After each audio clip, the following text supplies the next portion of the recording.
আবার হচ্ছে secretary general Mohammad Arafat আর secretary executive হচ্ছে মোহাম্মদ জুয়েল রায়।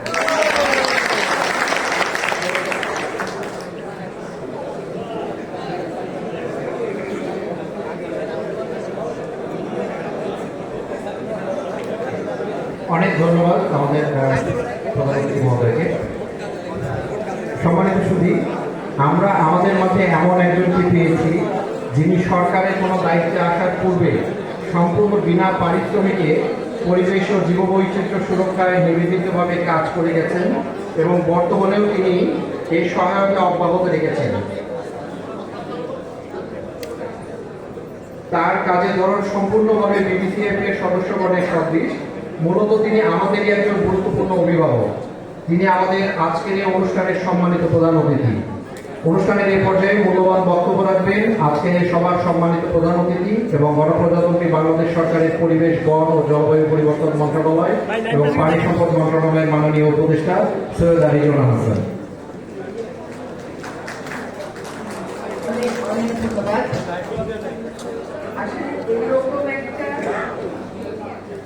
প্ল্যাটফর্ম যে আছে, ওরা কাজ করে যাচ্ছে, এটা দেশের জন্য নিঃসন্দেহে একটা সুসংবাদ। আপনারা একটা জিনিস খেয়াল করেছেন যে এখন বন্যপ্রাণী নিয়ে অনেক প্রচারণা চলে, অনেক পোস্ট হয় সামাজিক যোগাযোগ মাধ্যমে, যেটা হয়তো আজকে থেকে 5 বছর আগে হতো। এখানে 2 রকমের পোস্টই আসে। এক রকমের পোস্ট হচ্ছে মেছো বিড়াল উদ্ধার করে একটু সুস্থ করে ছেড়ে দেওয়া হচ্ছে, বনগুলি একটা উদ্ধার করে ওইটাকে যত্ন করে ছেড়ে দেওয়া হচ্ছে এবং মনিটর করা হচ্ছে দেশে কি করে। হাতির শাবক উদ্ধার করে ছেড়ে দেওয়া হচ্ছে, সাপ পেলে গ্রামবাসী বন বিভাগকে জানাচ্ছে, বন বিভাগকে উদ্ধার করছে। আবার আরেক রকমের খবর হয় যে সাফারি পার্ক থেকে লেমুর নেই, যে আমাদের বন বিড়ালকে ধরে তার গায়ের মধ্যে আগুন দিয়ে পুড়িয়ে দেওয়া হচ্ছে। এটা ভাবা যায় যে একটা বন বিড়ালকে ধরে খাঁচায় ভরে ওর গায়ের মধ্যে আগুন দিয়ে পুড়িয়ে দেবে? এটা কোনোভাবে ভাবা যায়? এটা কোনোভাবে মনুষ্যত্বের বহিঃপ্রকাশ হলো? এই 2 ধরনের খবরই এখন আসছে।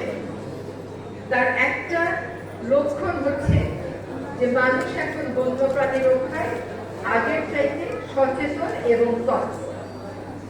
এটার আরেকটা বড় কারণ হচ্ছে যে ইয়াং জেনারেশন এগিয়ে এসছে, তরুণ প্রজন্ম এগিয়ে এসছে। আমরা যখন বড় হয়েছি তখন আমরা এটা প্রায়ই দেখতাম, রাস্তা দিয়ে হাঁটতে সময় কুকুরের গায়ে লাথি দেয়, কোনো কারণ ছাড়া। এটি একটা আনন্দ। কিন্তু এই জিনিসটা আমি আমার প্রতিবেশী দেশ নেপালে কখনো দেখি না। নেপালেও প্রচুর স্ট্রিট ডগ, কিন্তু মানুষ যাচ্ছে আর রাস্তা দিয়ে একটা লাঠি মারতেছে বা কুকুর দেখলে একটা ঢিল মারতে হবে, গায়ে পানি ঢালতে হবে, কখনো দেখি। আমরা যারা মুসলিম ধর্ম করি, আমাদের ধর্মে বলা আছে তোমরা বোবা পশু পাখির প্রতি সদয় হও। অথচ আমরা এই সময় ধর্মটাকে ভুলে যাই।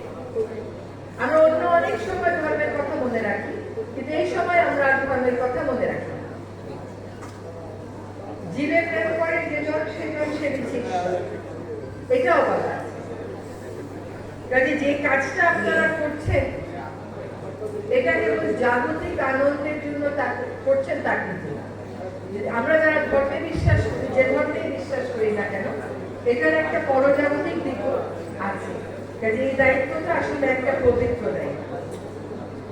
আমি সবসময় আমার পানি অধিদপ্তরকে বলি, পানি উন্নয়ন বোর্ডকে, যে একটা মানুষের ঘর বাড়ি ভেঙে যাচ্ছে নদী ভাঙাতে, এইটা আমাদের ধর্মে যেরকম আছে যে কাউকে একটা ঘর বানিয়ে দেওয়া, একটা রাস্তা বানিয়ে দেওয়া, এগুলো হচ্ছে সাদকায়ে জারিয়া। আপনি মারা যাওয়ার পরে এগুলো আপনার পক্ষে কাউন্ট হতে থাকবে। আমি ধর্মের ব্যাখ্যা দিচ্ছি না, কিন্তু চিন্তা করেন আমরা যে বন্যা নিয়ন্ত্রণের জন্য বাঁধগুলো করি, সেগুলো কিন্তু রাস্তা হিসেবে মানুষ যুগের পর যুগ ব্যবহার করে। আপনি একজন গরিব মানুষের ঘর ভেঙে যাচ্ছে, যখন আপনি তার পাশে কতগুলো ছালার বস্তা নিয়ে দাঁড়ান, সে সময় তার মনে যে ভরসাটা আসে, সেটা নিশ্চয়ই আল্লাহ তাআলা কবুল করেন। এই যে অসহায় মানুষের কাছে দাঁড়ানো, অসহায় প্রাণের পাশে দাঁড়ানো, এইটাকে কোনোভাবে খাটো করে দেখার তো কোনো উপায় নেই।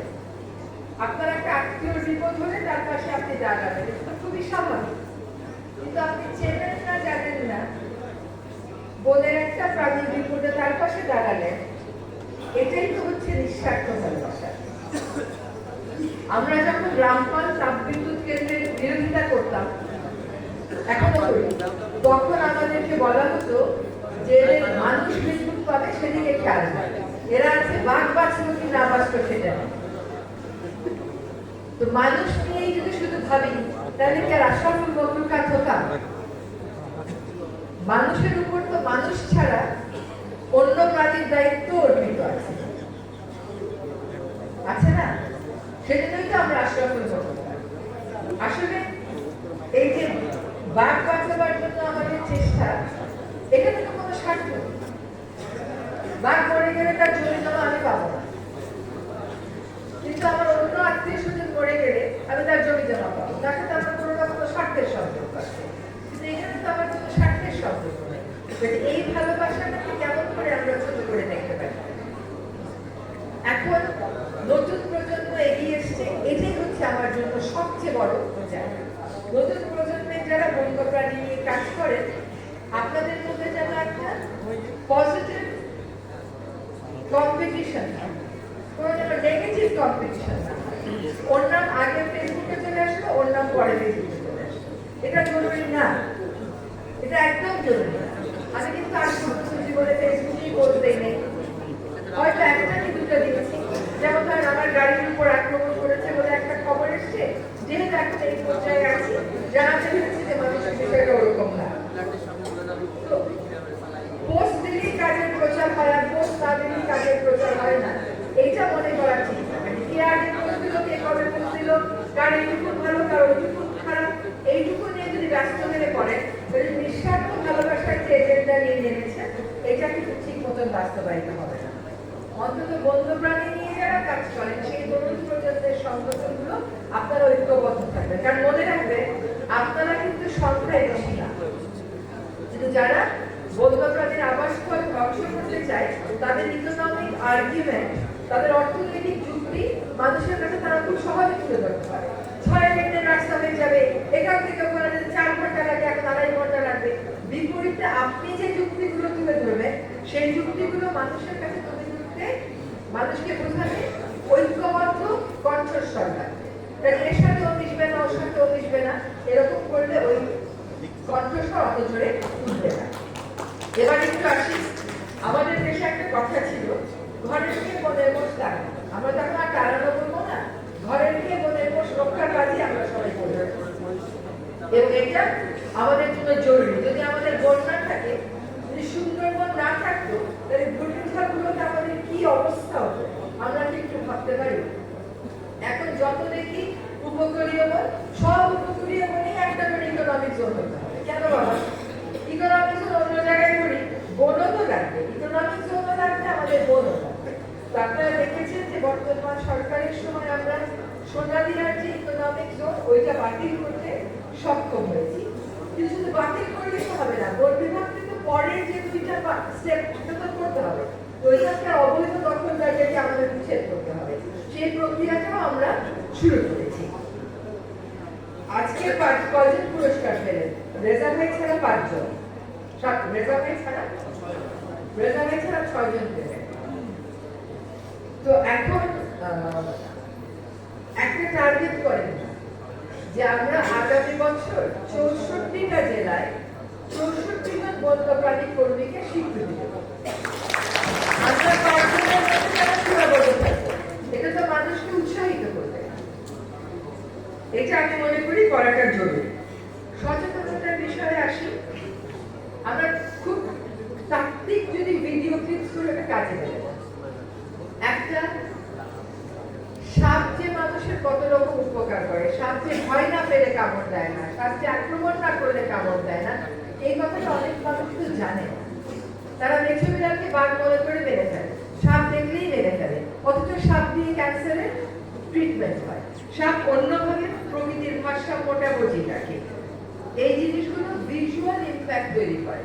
একটা মেছো বিড়ালের পরিবারের ছবি, একটা হাতির পরিবারের ছবি, এগুলো যদি আমরা মানুষকে তার মন ছুঁয়ে যাওয়ার মতন করে দেখাতে না পারি, তাহলে বিদ্যুতের তার দিয়ে হাতি মেরে ফেলাটাকে মানুষ তার শস্য রক্ষার অধিকার মনে করবে।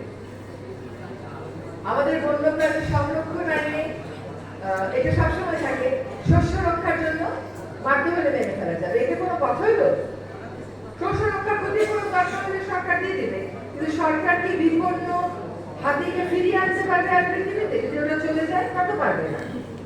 এবং বন বিভাগের আমি খুশি যে এখন বৃক্ষ বন্যপ্রাণী সংরক্ষণ, বৃক্ষ ও বন সংরক্ষণ আইন আর বন্যপ্রাণী সংরক্ষণ আইনে বন বিভাগের কিছু সুনির্দিষ্ট দায়িত্ব বলে দেওয়া গেছে। বন বিভাগকে অনুরোধ করবো, আমি তো আর থাকবো না, ওই দায়িত্বগুলোর বিপরীতে আপনারা বাজেট সাজাবেন।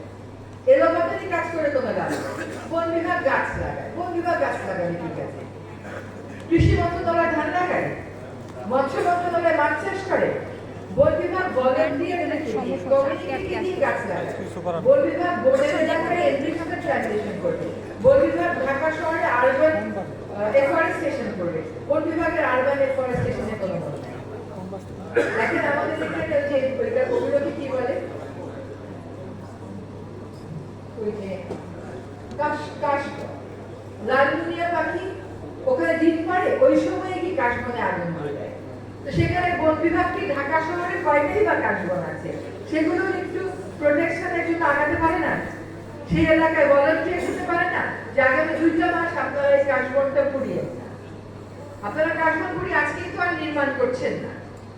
তো এইগুলো কাজ, সফট কাজগুলো বন বিভাগকে করতে এগিয়ে আসতে হবে। এখন যেভাবে আইনগুলো হয়েছে তাদের দায়িত্ব কর্তব্যের বিপরীতে আশা করি তারা সেটা করতে পারবে।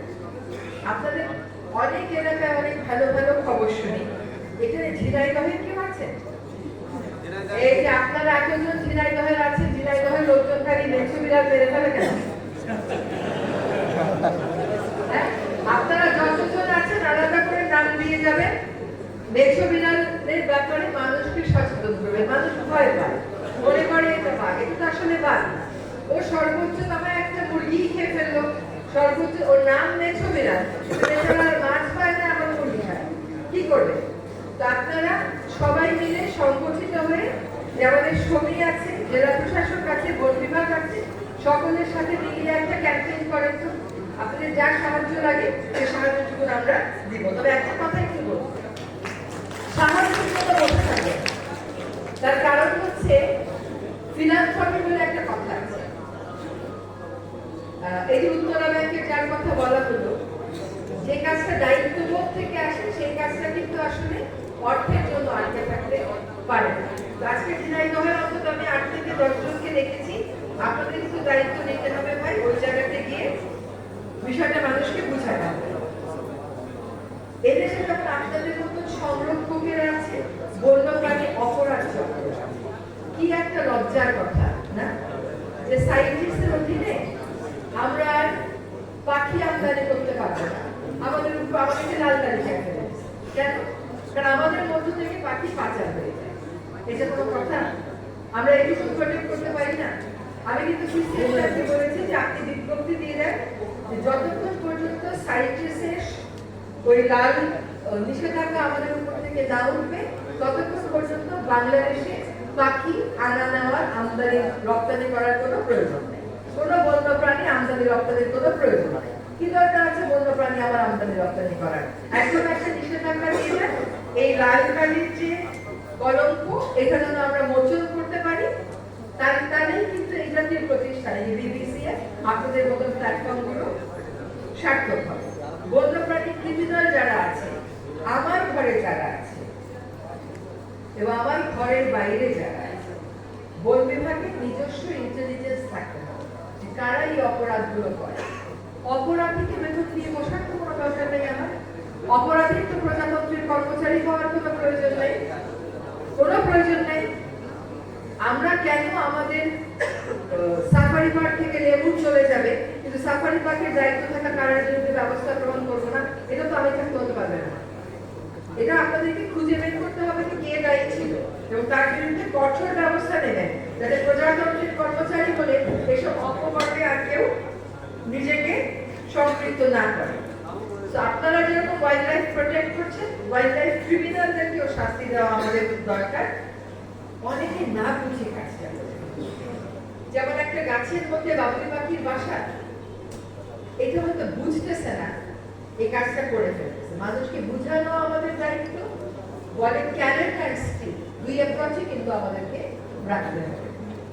এবং আমি বলবো যে আমাদের যে ওয়াইল্ড লাইফ ক্রাইম ইউনিট আছে, বিভিন্ন জায়গা থেকে বন্যপ্রাণী উদ্ধারের ক্ষেত্রে অন্তত গত 1 বছর আমি কিন্তু তাদেরকে খুবই সচেষ্ট এবং তৎপর দেখেছি।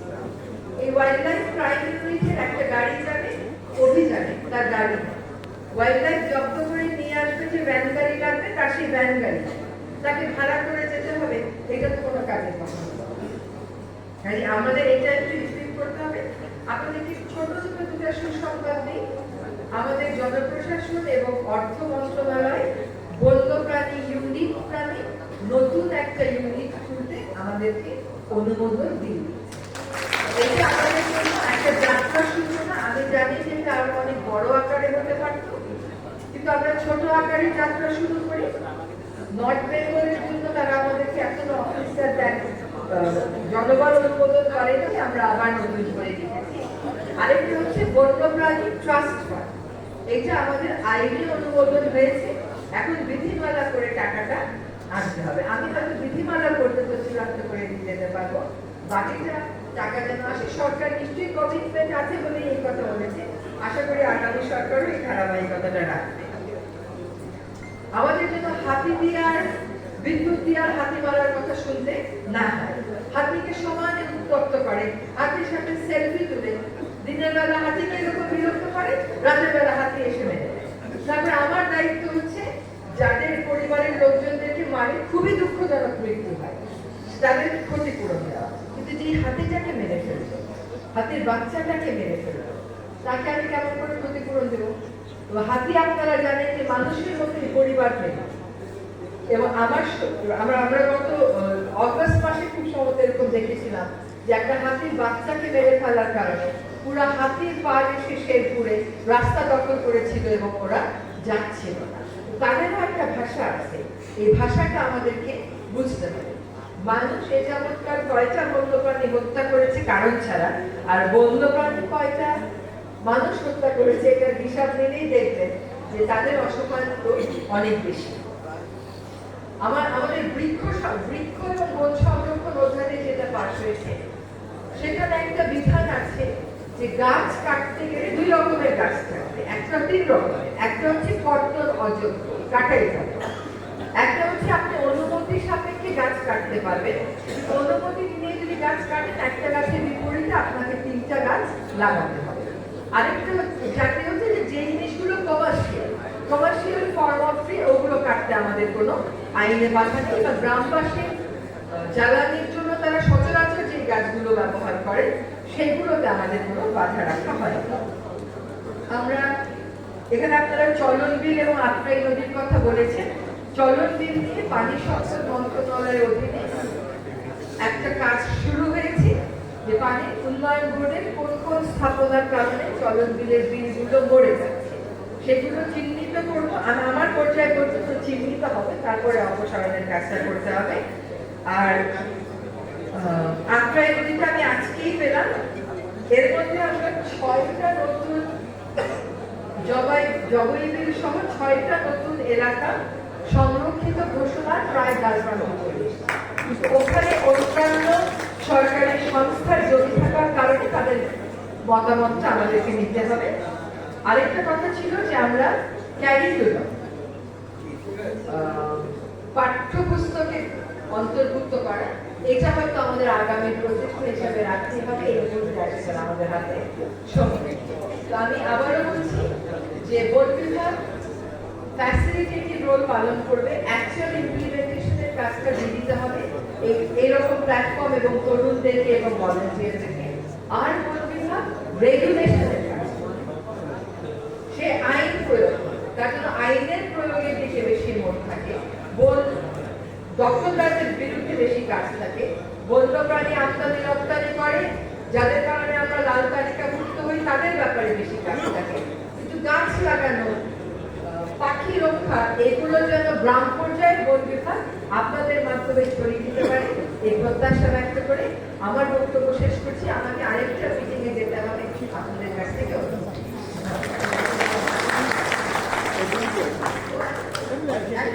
রেজা ভাই প্রত্যেকদিন একটা করে পুরস্কার দেয়। গত পরশু একটা নিয়েছে, আজকে একটা নিয়েছে। এই দায়িত্ব ছাড়া পুরস্কার হবে না। রেজা ভাই আপনি একটা কাজ করেন না, ভিডিও ক্লিপগুলো হবে, আপনি এগুলো একটু কেমন করে বাচ্চাদের কাছে মেসেজগুলো পৌঁছালে ইফেক্টিভ হবে ওইটা একটু গাইড করেন, এবং আপনাকে দিয়েই যেন বোর্ড বিভাগ কয়েকটা স্কুল কলেজ এই কাজটা শুরু করতে পারে, এটা একটা আবেদন।